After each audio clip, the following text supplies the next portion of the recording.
Assalamualaikum warahmatullahi wabarakatuh. Waalaikumsalam warahmatullahi wabarakatuh. Alhamdulillahirrabbilalamin. Wassalatu wassalamu ala asrafil anbiya'i wal mursalin wa ala alihi wa ashabi ajmain, amma ba'du. Baik, pada pertemuan kali ini masih stay tune di channel YouTube Ar-Rufa Official. Kali ini kita ngobrol santai dengan orang nomor satu di Jember, yang mana beliau telah mengajarkan kepada kita arti perjuangan dan pengorbanan yang mana tidak akan ada habisnya sampai kita mati. Beliau adalah salah satu tokoh yang mana salah satu CEO Rin Collection atau yang kita kenal Rin Collection tersebut. Di samping saya telah hadir Bapak Haji Hendik Siswanto. Assalamualaikum Pak Haji. Waalaikumsalam warahmatullahi wabarakatuh. Sehat panjenengan Pak? Alhamdulillah Gus Nus, Mas. Ini kami akan bertanya-tanya Pak Haji. Jenengan ini kan salah satu role model sekarang istilahnya, orang nomor satu di Jember. Baik, bagaimana masa kecil dan masa muda Pak Haji Hendik sehingga bisa menjadi seperti sekarang? Jadi terima kasih. Assalamualaikum warahmatullahi wabarakatuh. Para pemirsa channel Ar-Rufa Official. Saya kalau ditanya tentang masa kecil dan masa muda, kenapa kok bisa sampai begini? Ya sebenarnya mengalir saja. Pada saat masa kecil saya hidup di kampung di Jember, asli Jember, yang tepatnya ada di Jalan Sultan Agung Gang 9 nomor 1. Dan di situ saya lahir dan sampai hari ini saya masih tinggal di situ. Jadi asli anak kampung, tidak kemana-mana. Saya sekolah juga dari SD, SMP, STM, kuliah juga di Jember. Jadi saya cinta terhadap Jember ini. Kenapa kami tidak pernah pindah-pindah dari Kabupaten Jember. Dan kegiatan masih kecil tentunya karena hidup di kampung. Itu keluarga kami mengajarkan tentang pertama itu disiplin ya. Disiplin dan kebersamaan di dalam keluarga itu menjadi sangat penting sekali, karena dengan disiplin dan kebersamaan dalam kehidupan keluarga itu akan membentuk satu karakter dan saling kepedulian antara saudara satu dan saudara yang lain. Dan ini adalah kunci utama, karena apapun itu kegiatan, apapun itu kehidupan apapun, di lingkungan apapun, kalau kita punya satu komitmen dan mendahulukan kebersamaan, ya, kebersamaan keluarga, itu akan timbul satu kerukunan keluarga. Nah, kalau sudah timbul satu kerukunan keluarga, ini kunci utama untuk seluruh apa yang nasihat orang tua, saudara, itu akan menjadi perhatian utama buat kita. Itu di situ yang kecilnya. Dan kami ya hidup di kampung ya begitu ya, namanya anak kampung kan ya, ada nakal juga kan gitu ya, kadang-kadang bukan seperti di pesantren yang betul-betul dari kecil dididik betul-betul dididik satu pelajaran agama yang ketat di situ. Kalau kami tidak ya, kami pelajaran agamanya di musola saja, di musola, guru-gurunya musola di kampung. Namun kami di rumah itu orang tua cukup ketat dan disiplin, dan ini yang membentuk karakter. Dan kebersamaan itu akan menimbulkan satu kepedulian terhadap diri kita, keluarga, lingkungan, dan ini yang menjadikan banyak kawan yang bisa berinteraksi dan berkawan dengan kami. Tidak ada lawan tapi kawan yang banyak di situ. Nah, terus berjalan kami sampai dewasa sekarang ini. Sekarang sudah punya cucu, saya sudah bukan orang dewasa lagi, jadi orang sudah punya cucu. Ini bawaan dari kecil, cara mendidik di rumah tangga, di keluarga, dari orang tua dulu sampai rumah tangga sekarang, itu tidak beda jauh sama. Akhirnya apa yang terjadi? Hubungan antara orang tua, anak, keponakan, cucu itu menjadi satu. Tidak ada satu perbedaan satu dengan yang lain. Karena itu tadi dasar disiplin dan kerukunan tadi. Nah, karakter kepedulian ini, yang disiplin menimbulkan kepedulian ini membawa ke situasi lingkungan. situasi lingkungan yang harmonis di dalam rumah tangga, peduli terhadap tetangga, akhirnya peduli terhadap Kabupaten Jember gitu. Jadi awalnya di situ awalnya. Kalau boleh tahu SD SMP-nya di mana nih? Dulu saya SD di SD Sawahan 2. Di belakangnya Beskop Kusuma dulu ya. Kusuma sekarang ada itu di belakang itu masuk situ. SD biasa itu sekolah negeri biasa. Jadi asli kampung, asli anak kampung gitu.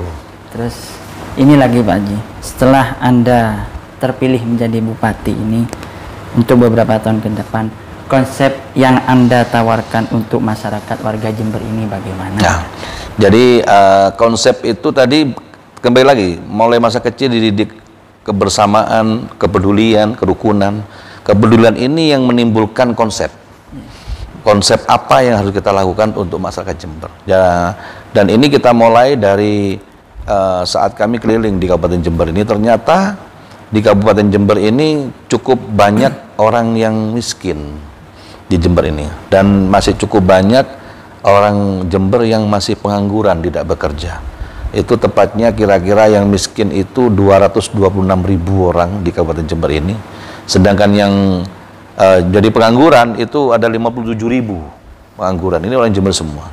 Dan saya setelah dari Jember, setelah kira usia 32 tahun saya keluar dari Kabupaten Jember. Saya kerja di Jakarta dan terus saya kembali lagi ke Jember pada usia 54 tahun saya kembali ke Jember. Jadi cukup hampir 25 tahun saya meninggalkan Jember. 25 tahun meninggalkan Jember. Cuman meninggalkan dalam arti bukan meninggalkan terus tidak pulang-pulang. Justru kami setiap waktu kami kerja di luar Jember itu setiap minggu saya pulang. Setiap minggu paling lambat 2 minggu sekali. Saya kerja mengelilingi Indonesia ini, ya, dari di Jawa, di Sumatera, di Sulawesi, itu kami keliling di situ.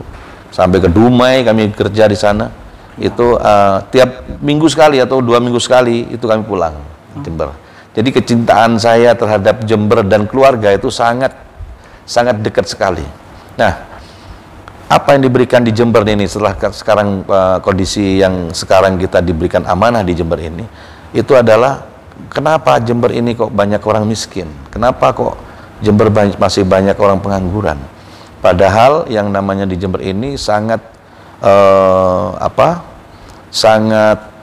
banyak harta yang ada di Jember ini yang harusnya orang Jember tidak boleh miskin seperti ini. Dan ini yang kami sampaikan kepada masyarakat pada saat kemarin ikut pilkada, kami menyampaikan bahwa tidak boleh Jember ini miskin, dan peluang kita untuk menjadi sukses itu terbuka di Jember. Nah, masyarakat percaya sama kami, dan ini kami akan merealisasikan nanti setelah kami dilantik nanti. Dan konsep kami sederhana, proyek utama kami Haji Edi dan Gus Wirjon adalah mengentaskan kemiskinan. Bagaimana sistem prakteknya nanti, kemiskinan yang macam apa?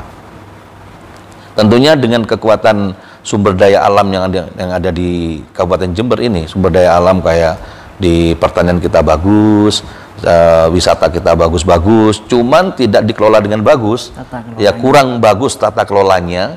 Itu tentunya kami di situ akan membuka peluang-peluang pekerjaan yang besar untuk ditawarkan kepada masyarakat. Nah, terhadap orang-orang yang fakir miskin nanti, kami akan melakukan big data, akan kami melakukan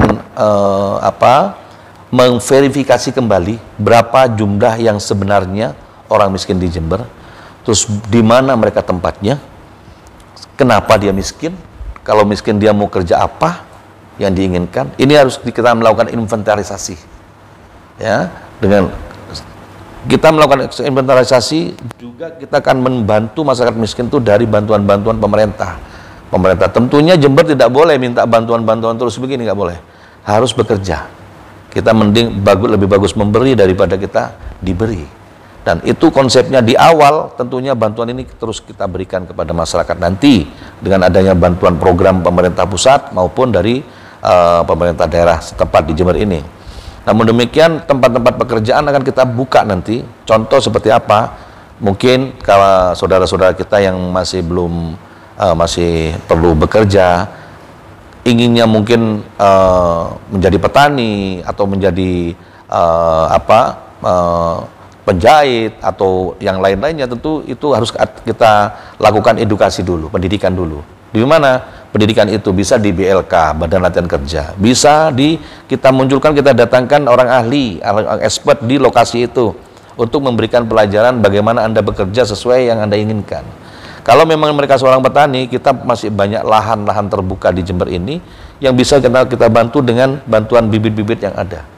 Lahan-lahan kita bisa dipakai, lahan-lahan pemerintah cukup terbuka, ya. Kita punya perkebunan juga, bisa dilakukan kerjasama dengan saudara-saudara kita yang lain.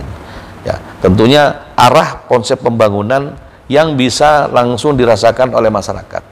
Jadi seluruh kebijakan yang ada harus bersentuhan langsung dan diserasakan oleh masyarakat Kabupaten Jember. Nah, kalau bisa saya sampaikan sekarang juga di kesempatan yang baik ini, itu di proyek kami, salah satu proyek itu kita akan memperbaiki jalan yang ada di kita sekarang ini rusak semua nih di Kabupaten Jember. Ada ratusan kilometer rusak semua, sampai orang-orang membuat istilah yang bermacam-macam, di mana istilah itu justru akan menjadi kurang tertarik masyarakat di luar Jember untuk masuk ke Jember. Begitu Jember dikasih nilai yang tidak bagus, para investor mungkin akan berpikir panjang, apa kita harus ke Jember investasi? Padahal kita perlu di Jember ini harus banyak investasi masuk di Jember, banyak masyarakat yang ingin membuat pabrik di sini Jember harapannya. Makanya akan kami membuat proyek seluruh jalan di Kabupaten Jember harus kita selesaikan dalam waktu cepat. Jadi nanti akan kita bikin jalan-jalan Jember ini halus semua sampai ke lokasi-lokasi wisata, sampai ke lokasi-lokasi pendidikan, itu semua akan kita perbaiki. Nah, dan infrastruktur nomor satu. Yang kedua juga kita akan bantu para petani kita. Petani-petani kita yang saat ini sedang terpuruk, tentunya akan kita bantu dengan adanya bantuan pupuk, swasembada. Ya, nanti kan kita mengarah ke swasembada yang sudah sampai sekarang kita sudah swasembada di Jember. Cuman swasembadanya berjalan, tapi orangnya yang bekerja masih belum bisa diharapkan gitu. Dan linear istilahnya. Ya, ini kita harus melakukan perubahan-perubahan, membantu petani, di mana petani bisa berhasil, setiap panen bisa berhasil, ada hasilnya. Yang selama ini, yang tahun-tahun kemarin mereka tidak ada hasil, bisa panen tapi kurang hasil karena harganya murah. Nah, ini bagian pemerintah yang akan membantu masyarakat petani. Saya akan maksimal akan mensupport petani ini untuk menjadi marketing mereka. Jadi saya ini sebenarnya bukan bupati dan istilahnya, aslinya jadi salesman nanti kita. Abdi negara. Abdi negara. Jadi pelayan, kami menjadi pelayan masyarakat Jember. Masyarakat Jember yang akan membantu masyarakat Jember wajib tidak susah lagi. Baik, pemaparan beliau yang sangat singkat itu, kalau bisa saya ambil kesimpulan bahwa orang kampung itu bisa mengejar cita-citanya sampai setinggi langit. Kemudian yang kedua, beliau sangat memperhatikan Jember, walaupun beliau pernah melanglang buana, bahkan beliau menjadi lama di Dishub, Dinas Perhubungan. Mungkin yang terakhir saya harapkan dukungan dari beliau, Bapak Haji Hendy Siswanto ini. Ya, jadi saya mungkin koreksi Gus, tadi saya bukan dari Dinas Perhubungan, tapi Kementerian Perhubungan. Kementerian Perhubungan di Jakarta. Jadi kalau Dinas Perhubungan itu di kabupaten. Jadi kami dari Kementerian Perhubungan. Dan terus terang saja, saya berharap di Jember banyak yang seperti kegiatan-kegiatan seperti ini yang akan membantu masyarakat Jember untuk lebih eksis.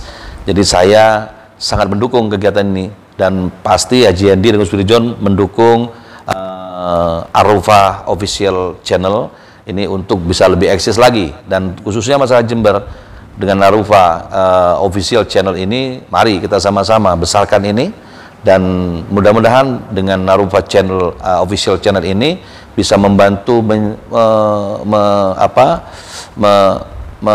membantu para UKM kita, UKM banyak ya, usaha menengah kecil bisa dibantu lewat channel ini dan bisa dijual hasil produknya untuk masyarakat luas, khususnya di Kabupaten Jember dan umumnya di luar Kabupaten Jember. Dan ini adalah satu kegiatan yang positif dan kami harapkan ini menjadi satu contoh yang baik untuk khususnya di masyarakat Jember. Sukses terus dan jangan lupa like Arufah official channel, dan insya Allah Jember ke depan akan makmur dan sejahtera. Amin. Kiranya itu saja yang bisa saya sampaikan, kurang lebihnya saya mohon maaf. Wallahul muwaffiq ila aqwamit thoriq. Wassalamualaikum warahmatullahi wabarakatuh.